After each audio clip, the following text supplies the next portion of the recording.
এইচএসসির যে কোনো গ্রামার বোঝার আগে আমরা যেহেতু বেসিক কিছু কনসেপ্ট নিয়ে আলোচনা করি, তো আমাদের রাইট ফর্ম ভার্বসেরও সলভ করার আগে আমরা কিছু বিষয়ের উপর আমাদের মনোযোগ দেওয়া উচিত।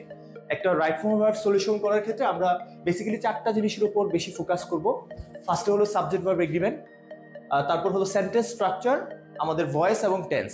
তো এই চারটা বিষয়ে যদি কেউ ভালো করে মোটামুটি ভালো জানা থাকে তাহলে তোমরা রাইট ফর্ম ভার্বসে খুব ভালো মার্কস ক্যারি করতে পারবা।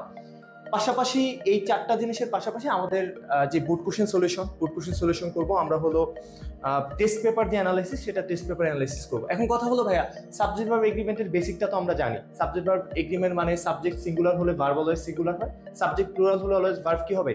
প্লুরাল হবে। তারপরে আমরা সেন্টেন্স স্ট্রাকচার জানি, আমরা আলোচনা করেছিলাম সিম্পল, কমপ্লেক্স এবং কম্পাউন্ড। ওকে, তো একটা সিম্পল সেন্টেন্সে সাবজেক্ট কয়টা থাকে? একটা। তাহলে সাবজেক্ট যদি একটা থাকে একটা সেন্টেন্সে, তাহলে ফাইনাইট ভার্বও কয়টা হবে? একটা। আমরা জানি যে